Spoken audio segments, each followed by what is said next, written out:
계속 미뤄졌던 윤석열 대통령 탄핵 심판 선고가 4일로 확정됐습니다. 관련 소식 배동찬 인사이트K 소장과 조금 더 깊이 들여다보도록 하겠습니다. 소장님, 네. 결국 4월 4일 오전 11시로 결정됐습니다. 이 날짜 어느 정도 예상이 했나요? 물론 예상을 했습니다. 저는 예상을 했는데 왜냐하면 더 미루면은 정치적 파장이 더 커질 수밖에 없다. 왜냐하면 헌법재판소도 재판관들도 몰릴 대로 몰린 거예요. 특히 문영배 대행이. 왜냐하면 지금 민주당에서는 통탄핵을 해버리겠다고 나오고 있죠. 또 국민의힘은 마은영 헌법재판관 임명하자는 이것에 대해서 또 고발을 해버리는 네, 상태죠. 네. 김어준 씨까지. 예. 그러면 이렇게 되면 완전히 나라가 아수라장이 될 거예요. 그럼 뭐냐? 헌법재판관들이 결정을 못 내리고 있던 이유는 서로 의견이 엇갈리는 겁니다. 그러다 보니까 인용 쪽을 강력하게 주장을 해오는 좀 주도했던 쪽에서 주저주저하는 이 선고일을 정하는 것을 그럴 수밖에 없는 상황이었겠죠. 이 탄핵 정국을 본다면. 그렇지만 이제는 미룰 수가 없는 거죠. 계속 뭐 통탄핵을 한다, 고발을 한다, 김어준, 이재명 대표, 민주당 초선 의원들 70명 이런 상황이 벌어지니까 이건 나라 끝장날 수도 있겠구나 자칫 그런 게 정서적으로 헌법재판관들한테도 전달될 수밖에 없습니다. 그러다 보니까 그래 각각의 재판관들 의견을 내시오. 이게 뭐 6대2가 됐든 5대3이 됐든 그대로 결정합시다. 이렇게 됐다고 봐야죠. 지금 이걸 좀 선고기일을 이렇게 복기를 좀 해볼게요. 당초에는 3월에 결론이 날 거라고 했는데 그거 깨졌고요. 4월로 넘어오면서 문영배 이미선 재판관이 퇴임하는 4월 18일 이후로도 밀릴 수 있다는 얘기까지 나왔었고요. 이런 논의들은 실제 흐름의 변화가 있었다고 보시는 겁니까? 그렇죠. 이게 이제 초반에는 이제 인용 쪽으로 갔을 거예요. 비상계엄 선포 이후에 헌법재판소의 초반 분위기를 보십시오. 그때만 하더라도 비상계엄 선포에 대해서 반발할 수 있는 여론이 안 만들어졌죠. 근데 어느 순간 이재명 대표나 또 민주당 쪽에서 내란으로 몰아가는 상황을 보면서 보청에서 이거 8년 전에 적폐청산하고 비슷하네. 이것도 그냥 깡그리 보수 정치 세력을 다 몰아버리려고 하는 거 아니야? 이런 그냥 떡 하는 생각, 정신이 들었겠죠. 그러면서 보수 지지층들이 결집을 합니다. 그런 상황이 나오면서 이 헌법재판관들도 서서히 좀 내부의 흐름이 변화되는 걸 포착이 된 거예요. 처음에는 뭐라 그랬습니까? 인용에다가 당연하고 8대0 만장일치다 그런 이야기가 나왔단 말이에요. 근데 점점 시간이 지나면서 누구는 아닐 거야. 한 명은 아닐 거야. 두 명은 아닐 거야. 결정적으로는 한덕수 권한 대행에 선고된 내용을 보십시오. 각하가 2명. 또 기각 5명 중에서도 완전히 이건 한덕수 권한 대행의 파면은 말도 안 돼. 하는 게 김복형 재판가 되는 거예요. 그러다 보니까 오죽했으면 박찬대 원내대표가 뭐라 그럽니까? 김복형, 조한창, 정영식 뭐 을사오적 이야기를 한다고요. 그러다 보니까 지금은 좀 5대3 구도가 아닌가. 그래서 선고일을 잡지 못했던 가능성. 그것을 가장 크게 이제 보게 되는 것이죠. 지금 말씀하신 대로 이제 정치권도 격하게 달아오르고 있는데 선거 결과에 대한 전망이 정말 엇갈립니다. 이제 얼마 남지도 않았는데 지금 상황에서 우리 배추도탑 배종찬 소장님이 조심스럽게 전망을 해보신다면 지금 안정적으로 하기 힘드실 거고요. 힘들죠. 네. 지금은 뭐 누가 어떤 말을 하겠습니까? 저도 뭐 사람들이 경주배씨라고 그러니까 경주는 또 기운이 워낙 심상치 않은 곳이기 때문에 당신은 알지 않겠느냐. 배추도사니까. 질문 많이 받으실 것 같아요. 그래서 또 제가 그동안 또 예측적 분석을 하죠. 저는. 네. 그런 것들이 또 다 맞아 떨어졌거든요. 그러다 보니까 동의 안 하십니까? 아니 요즘 잘 네네. 그러다 보니까 네. 많은 분들이 전망을 좀 해달라 이렇게 이야기를 합니다만 네. 저는 정말 솔직하게 말씀드릴 수 있는 건 지금은 인용대 각하가 50대 50이다. 야. 하지만 이제 이런 걸 말씀드릴 수가 있죠. 이전에는 인용이 70, 80이었다면 뭐 한 달 전, 2달 전 점점점 좁아져서 지금은 50대 50이 된 거예요. 그럼 과연 어떻게 되냐? 우리가 왜냐하면 치고 나가는 기세가 중요한데 그 기세로만 보면은 기각이나 각하 쪽인데 워낙 또 그동안 또 굳건하게 밀고 나왔던 것이 인용이거든요. 그러니까 지금 정말 예측하기 힘든 5대5, 50대 50에 그러니까 어느 쪽이 선고되더라도 그런 쪽으로 판단할 수밖에 없겠구나라는 생각이 이제 들 정도죠. 근데 최근 들어서는 좀 기각 쪽이 상당히 부각되고 또 두각을 보이고 있는 그런 상태로 보입니다. 정말 뭐 쉽게 50대 50이면 뭐 알 수 없다 이런 얘기기도 한데 말이죠. 그건 다른 거죠. 예. 알 수 없는 것과 예. 50대 50이라는 다른 건 겁니까? 하늘과 땅 차이입니다. 예, 알겠습니다. 기각이 되든 인용이 되든 선거 이후의 후폭풍 정말 걱정이 아닐 수가 없습니다. 어느 결과든 승복을 해야 할 텐데 이건 안 될 거예요. 왜 안 되느냐? 워낙 지금 진영 간 대결 구도가 너무 지금 첨예합니다. 그러니까 손대면 톡 터질 것 같아요. 그러다 보니까 8년 전에 박근혜 대통령 때 탄핵 국면 때의 진영 간 골이 500m라고 그랬단 말이에요. 근데 지금 5만 m예요. 그러니까 도대체 몇 배가 깊어진 거예요. 지금은 완전히 누구 이거 진영간 이렇게 이야기를 했을 때는 정말 이게 폭발할 지경이거든요. 그래서 저는 이게 금세 승복되거나 금세 받아들여질 수는 없다.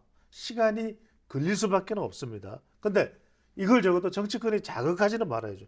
지금도 보면은 몇몇 의원들은 불복하겠다 이런 이야기를 하고 있어요. 그러니까 이제 이전에는 국민의힘 쪽에서 불복할 것이라는 이야기가 많이 나왔습니다만 최근에는 또 민주당이 불복할 것이다. 그런 이야기들이 또 나오지 않습니까? 민주당이 불복을 할 것이다. 이런 이야기가 나오는 만큼 저는 이 원래 이재명 대표와 관련된 또 이 지형 또 윤석열 대통령과 관련된 그동안 쭉 임기 이후에 만들어준 지형이 있겠죠.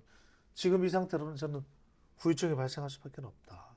벌써부터 사망자가 발생하고 8년 전에도 박근혜 대통령 파면 선고가 내려졌을 때 사망자가 나왔어요. 그래서 정말 저는 이런 물리적 충돌 또는 인명이 또 어떻게 되는 그런 일이 없도록 정말 각별히 정치권이 좀 수습을 하고 또 경찰, 소방 이런 쪽에서 인명 피해가 없도록 철저하게 선고일부터 좀 대비를 해야 될 것으로 보입니다. 그런 상황이 당연히 없어야 하고 네. 우리의 민도도 그 이상으로 올라가 있다고 믿고 싶습니다. 그렇습니다만 지금 워낙 뜨겁거든요. 예, 예. 워낙 정말 손만 대면 하고 터질 것 같은 그런 상황이기 때문에 매우 조심스럽고 걱정이 되는 상황입니다. 자, 일단 이제 가정으로 윤 대통령 결과가 이제 뭐 이제 파면 인용됐을 때 하고 이제 기각이나 각하됐을 때 이 두 가지 경우의 수에 전국의 흐름을 좀 전망을 해봐시 어떻게 전개될 것이다. 완전히 달라지겠죠. 이제 윤석열 대통령이 인용이 돼서 파면이 된다. 예. 그러면 이제 조기 대선으로 들어갑니다. 그러면 상당히 국민의힘이나 보수층은 당장에 좀 위축될 수밖에 없을 거예요. 또 조기 대선 초반 국면에서는 이재명 대표가 뭐 치고 나가는 것은 불어보듯 뻔한 상황이 되겠죠. 더군다나 지금 공직선거법 위반 2심 무죄를 받았으니까.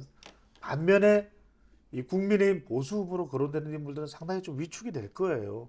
초반에는. 하지만 이제 이게 중반 후반으로 넘어가서 이제 조기 대선으로 간다면 달라지겠지만 그런 상황이 될 겁니다. 자, 보수층에서는 상당히 이제 그런 상황을 안타까워하겠죠.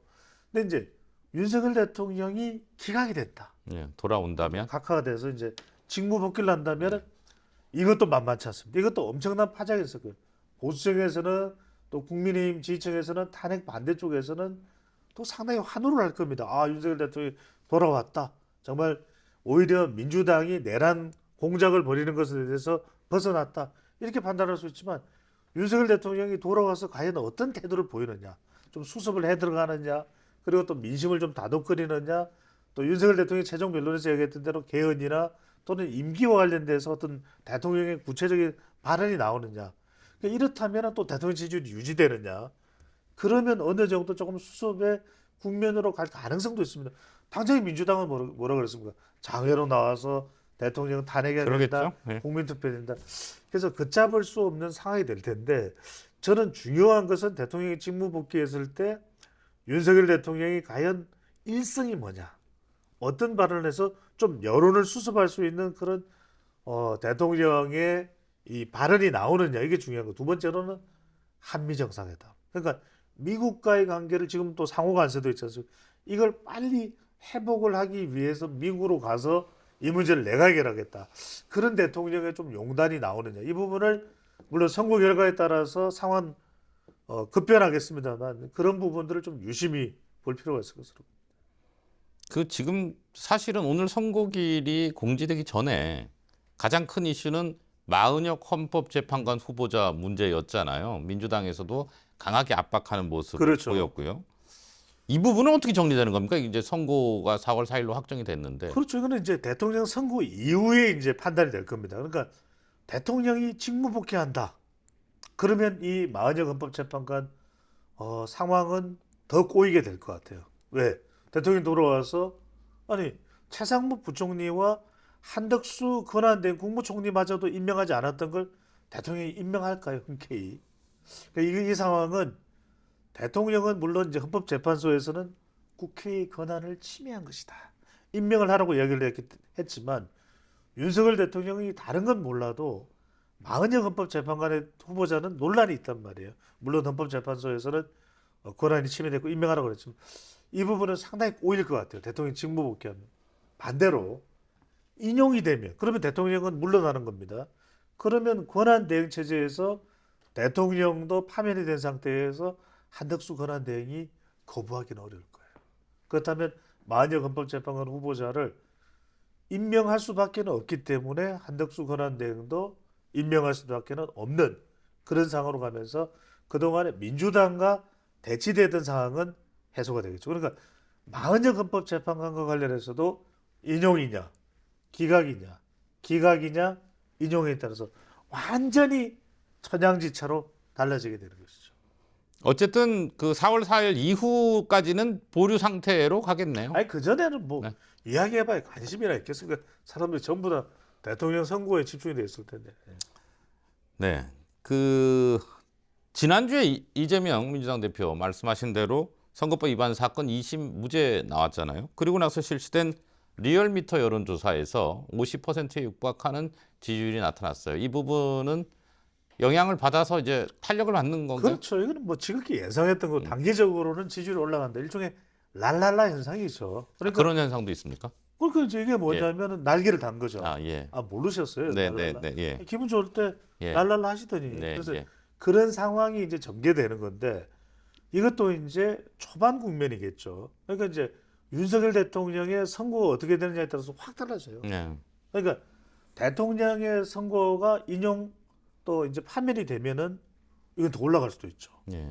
날개를 더 다는 거죠. 왜? 상황 자체가 보수 진영은 상당히 위축될 수밖에 없고 이재명 대표 민주당 쪽은 진영은 날개를 더 다는 거죠. 예. 근데 대통령이 직무복귀한다고 생각해 보십시오. 그러면 이재명 대표의 재판 리스크는 그대로 남는 겁니다.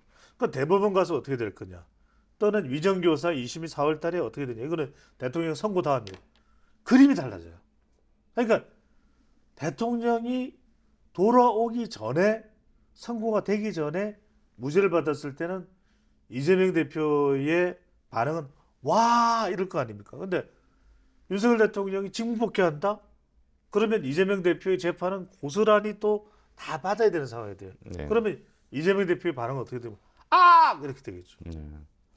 지금 그런 분위기를 반영해서 양당 지지율도 지금 국민의힘하고 민주당이 오차범위 밖에서 국민의힘을 앞서는 것으로 나왔는데 이 역시 뭐 이 대표의 무죄 선고가 영향을 미쳤겠죠. 뭐 이건 더 말할 게 없는 거죠. 왜 똑같은 질문 또 하세요? 네, 어쨌든 네. 정당 지지도가 좀 다른 것 같아서 아니, 정당 이건 지극히 예상을 할 수 있는 거잖아요. 네. 이건 뭐 화는 내지 마시고요. 네. 네, 예, 알겠습니다. 보수 진영 얘기를 좀 해볼게요. 예. 김문수 고용노동부 장관 1위를 하긴 했는데 뭐 같은 질문이라고 또 하시면 제가 할 말이 없는데 이건 다른 질문이에요. 이 너무 대표 겁먹지 마세요. 네, 찝찝대지 마세요. 이 대표와의 양자 대결에서는 모든 주자가 다 큰 폭으로 지는 것으로 나왔습니다. 그렇죠. 이거는 그럴 수밖에 없다. 너무나 당연히 여러분 생각해 보십시오. 지금 이재명 대표는 완전히 랄랄라 상태라고 그랬잖아요. 그러니까 지지율이 중도층 포함해서 또 호남 포함해서 수도권 포함해서 더 올라가는 겁니다. 그러니까 양자 대결이니까 더 그렇겠죠. 그런데 국민의힘 쪽은 어떤 경우예요? 폭풍 전야예요. 대통령의 선거가 어떻게 내려질지 모르는 상태에서 이재명 대표는 호재가 있지만 국민의힘은 아직 그게 없다. 더군다나 대통령의 선거가 어떻게 내려지는 데 따라서 결정을 할 수 있기 때문에 지금 어느 누구도 제대로 워밍업을 못하고 있어요. 당검질을 못해. 네. 또 오세훈 시장이나 한동훈 전 대표 같은 경우에는 지금 국민의힘 주류 세력의 지지를 온전히 다 받고 있지는 또 못한 상황이잖아요. 네네. 이거는 초결집과 초간망의 차이다. 아, 그러니까 초간망은 부동층이 또 관망층이 많을 수밖에 없는 것이거든요. 예. 이것도 이제 윤석열 대통령의 선고가 내려지면서 또 천양지처럼 확 바뀌는 겁니다. 그러니까 윤석열 대통령이 직무 복귀하면 이건 또 없던 이야기가 돼버리죠. 예, 조기 예. 대선이 없으니까 네네. 양자 대결도 당장은 의미가 없는 겁니다. 예. 하지만 인용이 돼서 윤석열 대통령이 파면되면 이제 조기 국면으로 가면 이때는 또 윤석열 대통령 지지층이나 또는 보수 또 국민의힘 지지층들의 판단이 달라지는 거예요. 예. 아, 그러면 그때는 이른바 초관망하고 있던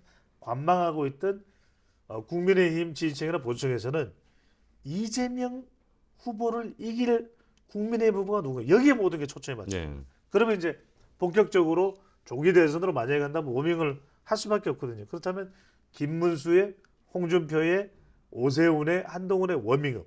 어떤 사람이 가장 경쟁력 있냐 중에 좀 핵심은 뭡니까? 1번 기준은 이재명 후보를 이길 수 있는, 이재명을 이길 수 있는 사람이 누구인가? 네. 이것이 되는 것이죠. 자, 이번 주에는 뭐 전부 윤석열 대통령 탄핵 심판 선고에 모든 포커스가 맞춰질 것 같은데, 그래서 저희들도 목요일 전날도 모시고 금요일도 얘기를 할 텐데, 매일 해야죠. 예, 근데 지금 목요일까지, 네. 목요일 날 뵙는 거니까 마지막 질문인데요. 목요일까지 어떤 모습을 예상해 볼 수 있겠습니까? 정치권에서는 또는 광장에서는. 그 목요일 방송 보셔야죠. 아, 그 사이는, 그 사이는 예, 전망을 하신다면. 말 안 해줘. 네, 알겠습니다. 네. 목요일 날 뵙는 걸로 하겠습니다. 네, 오늘 여기까지 듣겠습니다. 고맙습니다.